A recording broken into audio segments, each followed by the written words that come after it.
हो, आपण आलेलो आहोत राष्ट्रवादी काँग्रेस पार्टीच्या प्रदेशाध्यक्षा आदरणीय रोहिणीताई खडसे.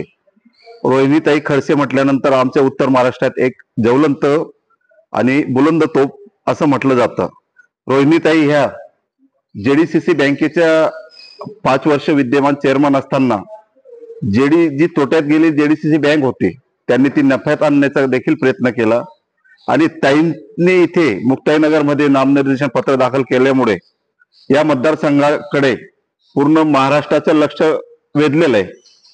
ताई, आपण ह्या मतदारसंघात नामनिर्देशन पत्र दाखल केल्यानंतर आपल्याच नावाचे रोहिणीताई खडसे वगैरे अशा नावाचे 2-3 फॉर्म आलेले होते. त्या संदर्भात आपण काय सांगाल की विद्यमान आमदारांनी ही खेळी करण्याचा प्रयत्न होता विद्यमान आमदारांचा, कदाचित त्यांना आपला समोर पराभव दिसत असेल किंवा कदाचित त्यांच्या पायाखालची वाळू घसरली असेल म्हणून त्यांनी रोहिणीताईच्या विरोधात दुसऱ्या 2-3 रोहिणीताई उभ्या करण्याचा प्रयत्न केला. त्या संदर्भात आपलं काय मत आहे? एकतर त्यांनीच एका सभेमध्ये हे मान्य केलंय की ह्या ज्या दोघं तिघं रोहिणी खडसे नावाच्या महिला उभ्या झालेल्या आहेत त्या त्यांनीच उभ्या केल्यात. कदाचित त्यांना पराभव दिसतोय म्हणूनच्या ह्या राजकीय दृष्ट्या केलेल्या काही त्यांच्याकडून आलेल्या गोष्टी असतील, पण त्यांनी काय करावं आणि काय नाही हा त्यांचा प्रश्न आहे. मी आधीपासून सांगितलं की मला पॉझिटिव्ह राजकारण करायला आवडतं. मी आज लोकांपर्यंत जाते ते मी केलेल्या कामांचा, बाबांनी केलेल्या कामांचा लेखाजोखा घेऊन आम्ही या मतदारसंघामध्ये जे गेल्या अनेक वर्षांमध्ये एकी टिकवून ठेवली, सगळ्या समाजाच्या लोकांना एकत्र घेऊन गेलोय, हे सगळं घेऊन आम्ही लोकांपर्यंत जातोय आणि आम्ही करत असलेल्या कामासाठी आम्ही लोकांकडे मतदान मागतोय. आणि मला विश्वास आहे की हा मुक्ताईनगर विधानसभा क्षेत्रातील हा प्रत्येक व्यक्ती माझ्या पाठीशी उभा राहील आणि आम्ही भरघोस मतांनी मी निवडून येईल.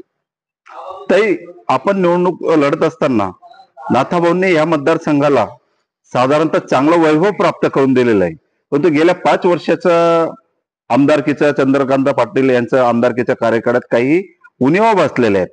कदाचित आपण असं विकासाचं काय विजन ठेवलेलं की या मतदारसंघात जे विजन आपल्या डोळ्यासमोर आहे ते विकास आपण करणार आहात? सगळ्यात महत्वाचा या मुक्ताईनगर विधानसभा क्षेत्रातील प्रश्न जर असेल तर तो सिंचनाचा आहे.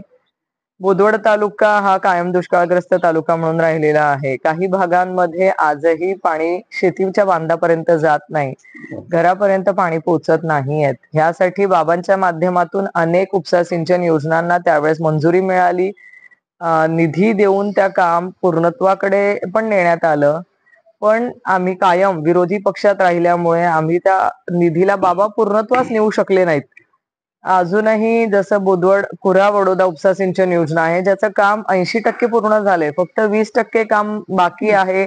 पण ह्या 5 वर्षाच्या कालखंडामध्ये त्या योजनेला 1 रुपया देखील मिळाला नाही. कदाचित सत्तेमध्ये असणारे आमदार जर त्यांची इच्छाशक्ती असती की या मतदारसंघातल्या शेतकऱ्यांच्या शेतीच्या बांधापर्यंत पाणी पोहोचवायचंय, तर कदाचित त्या योजनेला त्यांनी निधी आणला असता आणि ते काम पूर्णत्वास नेऊ शकले असते आणि त्या कुऱ्हा वडोदा परिसर हा सुजलाम सुफलाम होऊ शकला असता.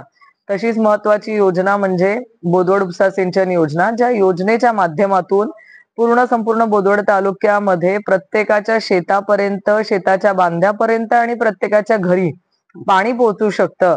एवढी महत्वपूर्ण योजना असतानाही त्या योजनेला देखील आमदार महोदयांनी सत्तेमध्ये असताना, म्हणजे ते स्वतः आमदार, मुख्यमंत्री त्यांचेच, वरती सरकारही त्यांच्याच युती सरकारचं, त्यांनी ठरवलं असतं तर दोघं ठिकाणी सरकार त्यांचंच होतं, त्यांनी निधी आणून ते काम पूर्णत्वास ते नेऊ शकले असते. पण इच्छाशक्तीची कमी किंवा एकतर लोकांच्या बेसिक प्रश्नांची त्यांना जाणीव नाही, त्याच्यामुळे ते केलं नाही. पण हे खेदजनक आहे की 5 वर्ष या मुक्ताईनगर विधानसभेतल्या लोकांचे वाया गेली असं म्हणता येईल.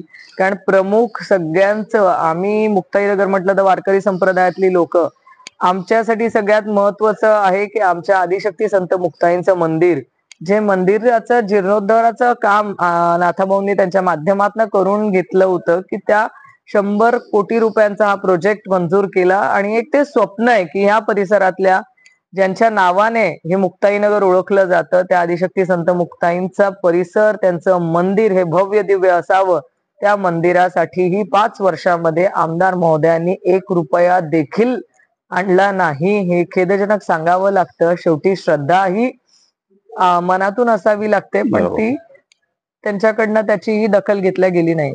तर एक विषय असा आहे की जी बुधवाड उपसा सिंचन योजना होती ती महामहिम राष्ट्रपती प्रतिभाताई यांचं स्वप्न होतं. त्यावेळेसचे आताचे कैलासवासी मुख्यमंत्री आदरणीय कैलासवासी विलासरावजी देशमुख यांच्या उपस्थितीत ते भूमिपूजन झालेलं होतं. गेल्या 15 वर्षापासून ती योजना रेंगाळत आतापर्यंत 80% आलेली. तर या विद्यमान आमदारांनी या चालू अधिवेशनात किंवा मागील अधिवेशनात किंवा या 5 वर्षात साधारणतः त्याच्यावर असं भरीव काही 200-500 इकडे दावा करतात ते की आम्ही 3,000 कोटीचे विकास कामं केलेत, परंतु ह्या बोधवळ उपसा सिंचन योजनेवर अद्यापर्यंत तिथे नया पैसा देखील तरतूद केलेली नाही. या बाबतीत आपण काय सांगणार?